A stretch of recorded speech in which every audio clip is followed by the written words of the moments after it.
Steven Jackson. I'm one of the attorneys at McManamy Jackson Hollis.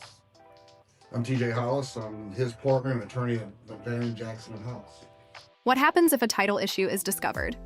So when we find a title issue that's part of it, and title is a big portion of what we do. So our first thing that we do when a contract comes in is we order a title examination. When the title examination is reviewed, we're going to find any discrepancies in titles. So those can be bad vestitures in people, so wrong names. You know, we could find somebody who was deceased that's still on title. We could find a lien that's on title. Anything that's going to affect my buyer's ability to be able to control that property outrightly. So when we discover those, we're going to take the appropriate steps to get the right person on title to sell, right? So if we're dealing with an estate, we're going to go through, we're going to determine whether or not it's been probated. We get the right parties to execute our deeds, or the affidavits need to be executed. If we find a lien, right, we're going to order the lien payoff. If we find anything that can't be resolved at closing, we're going to alert the parties and say, you know, we've got an issue here that we've got to work through. Sometimes that may require litigation. You know, sometimes it may be the property is not marketable at that time. It's very important that we discover that up front. So if we don't discover it up front, it becomes my buyer's responsibility and burden post-closing. Believe it or not, we actually have to cure a title problem about 4 or 5 out of every 10 files. There's something wrong. It could be an old deed of secure debt, which most people call a mortgage, that was never canceled. We have to run down and make sure it gets canceled, it's clean.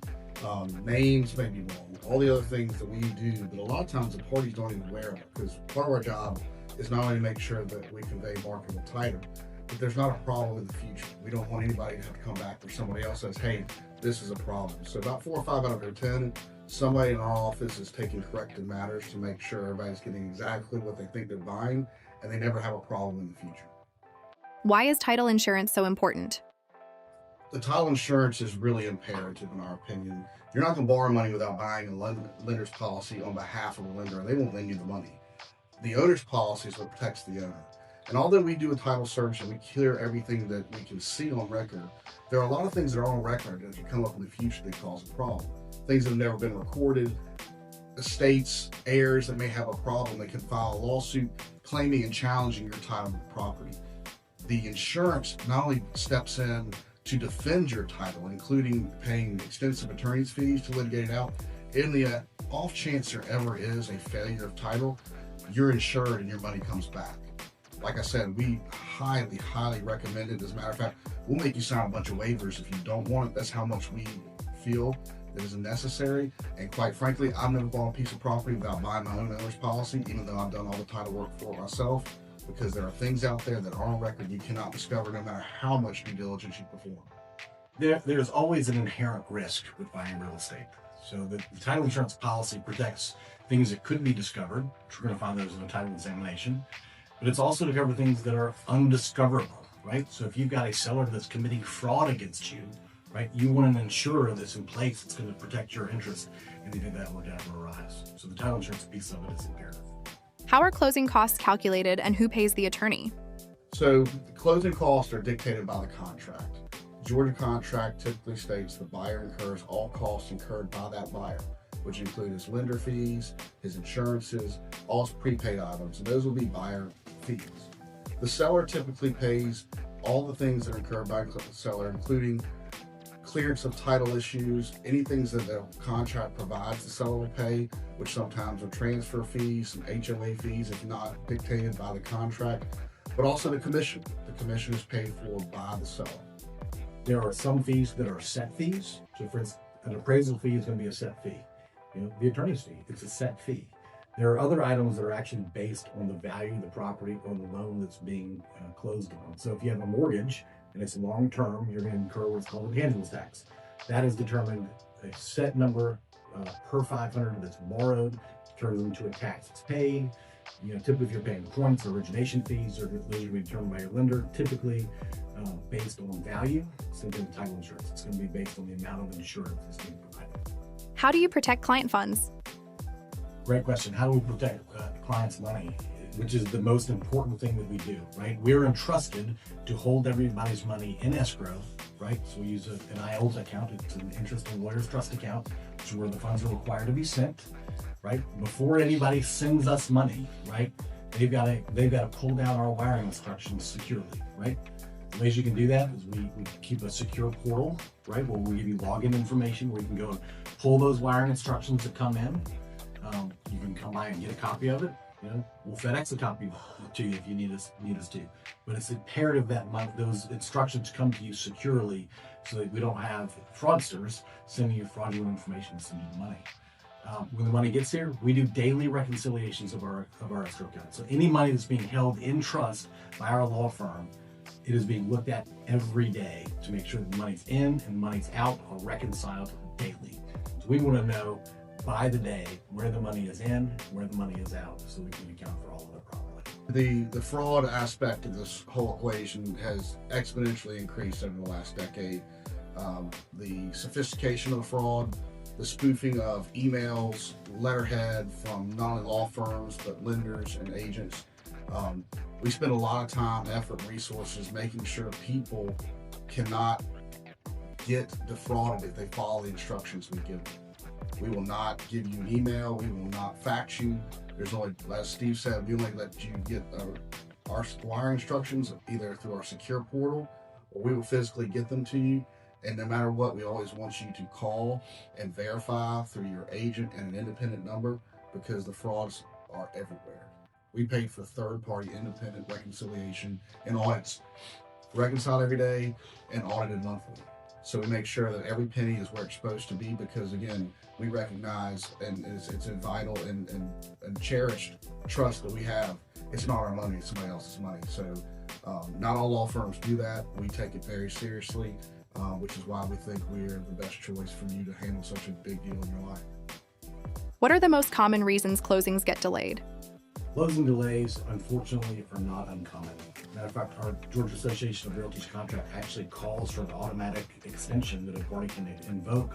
It's an 8-day unilateral right to extend based on certain reasons. We commonly see closings being delayed. Obviously, if there's a title issue, we're going to have a delay in closing. If we're going to have a closing at all, we're going to make sure that we can properly vest somebody in title. Unfortunately, it's non-communicative clients, right? They'd say it, but there's some people, you know, they've got a closing that's coming up and they just don't answer the proper questions. There are certain items that we need in order to fulfill our functions, right? If you're selling a piece of property, I have to have your loan number, right, that I'm paying off. I have to have your social security number. There are pieces of information that are necessary for us to proceed to the next step.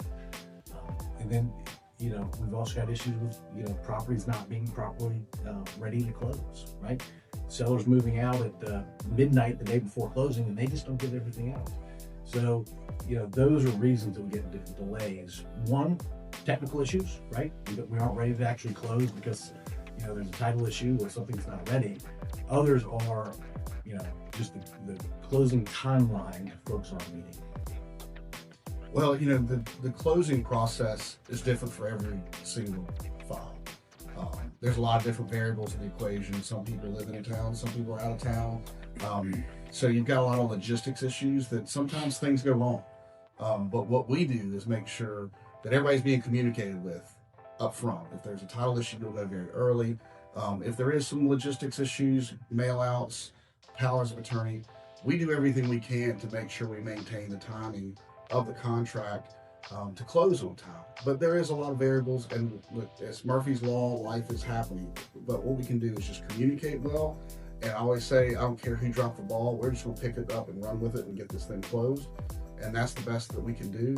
And the partners we work with, both lenders, agents in this town, we have really good relationships with, and we have a constant conversation of what's going on, so we can adjust accordingly and help them get their clients across the finish line. What can buyers do to prevent delays? You know, a buyer preventing delay, the main thing is to communicate and respond to the things that are being asked of them. And we know there's a lot going on, a lot of anxiety. They're trying to pack moves, set up utilities.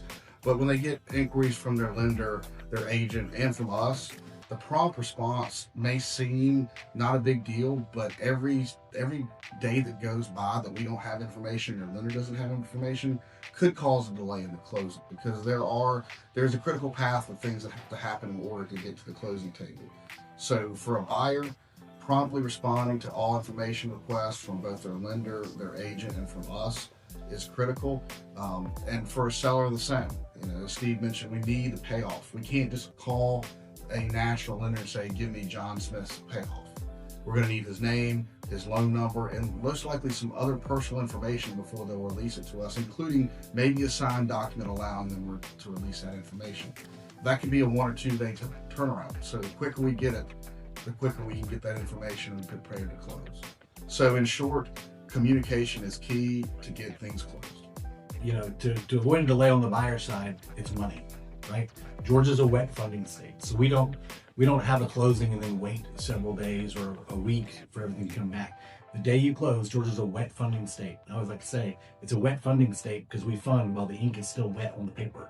So I've got to have your money. So if you're coming in particularly if you're coming in from out of town, or you bank with an institution that is not local to Savannah, you need to check with your banking institution to ask them, what do I need to do in order to be able to send out a wire transfer? So in Georgia, if you're sending over $5,000 to a closing attorney, we've got to have that in the form of a wire transfer. So if you bank at a bank that is out of town, there is a good likelihood they're going to require some upfront maneuvers from you to be able to get that money wired. Some of that includes you have to go in person to your bank to initiate the wire transfer. I've sat at the closing table, hundreds and hundreds of times where I've asked the buyer, where's the money? And the answer is, I'll do it on my phone real quick. Well, you can't just do that with most banking institutions, right? You must be able to arrange for your money to be able to get here so that it's in escrow at our firm before we sit down in our closing. What can sellers do to avoid last-minute surprises? It's all about transparency of information, right? If we're going to send you closing disclosure statements, we're going to send you settlement statements, don't wait until you get here to actually review those, right? So if we send you a settlement statement a day or two before closing, open it up, take a look at it. If your bank has sent us a payoff that is, way higher than what you think it is, the best time to ask that question is going to be on the front end before we actually sit down at the closing table. So just looking at the accuracy of the information, make sure things haven't been moved.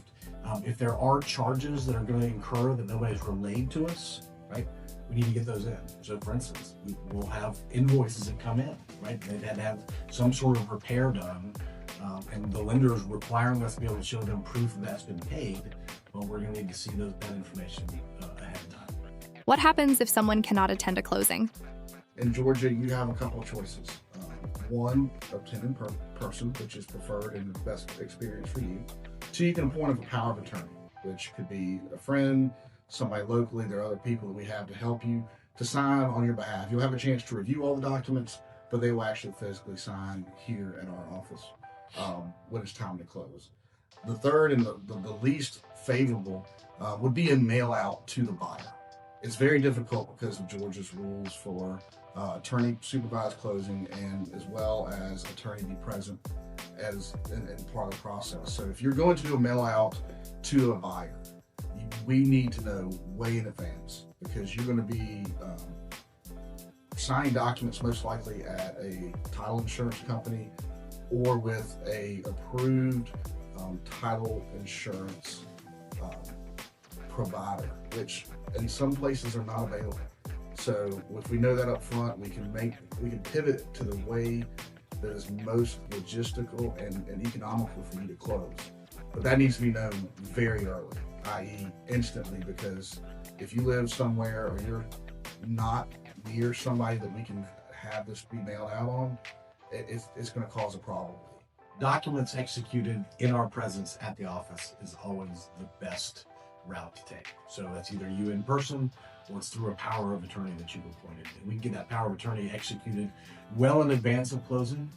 If we know a couple weeks before time that you're not going to be in attendance, but you have somebody that's willing to sign on your behalf, we get that power of attorney arranged way in time for closing. That way there's no hiccup when we actually get to the day of closing.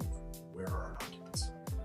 If something goes wrong after closing, what role do you play? What happens after, if something goes wrong after closing, would be one of the ways I would point to Georgia being an advantage state because we require attorneys.